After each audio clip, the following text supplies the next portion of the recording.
Genesis 1, the beginning. In the beginning, God created the heavens and the earth.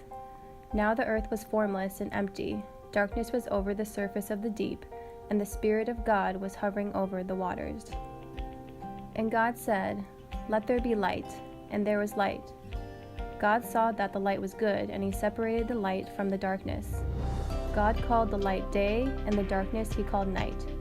And there was evening, and there was morning, the first day. And God said, "Let there be an expanse between the waters to separate water from water." So God made the expanse and separated the water under the expanse from the water above it. And it was so. God called the expanse sky, and there was evening, and there was morning, the second day. And God said, "Let the water under the sky be gathered to one place, and let dry ground appear." And it was so. God called the dry ground land, and the gathered waters he called seas. And God saw that it was good. Then God said, "Let the land produce vegetation, seed-bearing plants and trees on the land that bear fruit with seed in it, according to their various kinds." And it was so. The land produced vegetation, plants bearing seed according to their kinds, and trees bearing fruit with seed in it according to their kinds. And God saw that it was good. And there was evening, and there was morning, the third day.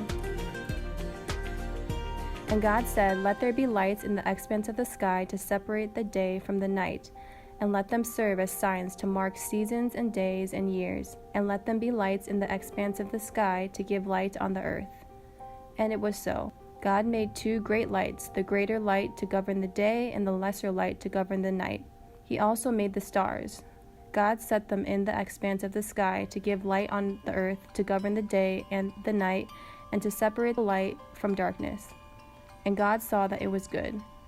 And there was evening, and there was morning, the fourth day. And God said, "Let the water teem with living creatures, and let birds fly above the earth across the expanse of the sky." So God created the great creatures of the sea, and every living and moving thing with which the water teems according to their kinds, and every winged bird according to its kind. And God saw that it was good. God blessed them and said, "Be fruitful and increase in number, and fill the water in the seas, and let the birds increase on the earth." And there was evening, and there was morning, the fifth day. And God said, "Let the land produce living creatures according to their kinds, livestock, creatures that move along the ground, and wild animals, each according to its kind." And it was so. God made the wild animals according to their kinds, the livestock according to their kinds, and all the creatures that move along the ground according to their kinds.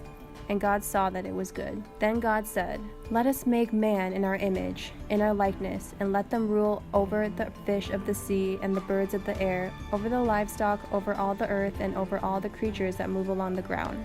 So God created man in his own image. In the image of God he created him. Male and female he created them. God blessed them and said to them, "Be fruitful and increase in number. Fill the earth and subdue it. Rule over the fish of the sea and the birds of the air, and over every living creature that moves on the ground." Then God said, "I give you every seed-bearing plant on the face of the whole earth, and every tree that has fruit with seed in it. They will be yours for food. And to all the beasts of the earth, and all the birds of the air, and all the creatures that move on the ground, everything that has breath of life in it, I give every green plant for food." And it was so. God saw all that he had made, and it was very good. And there was evening, and there was morning, the sixth day.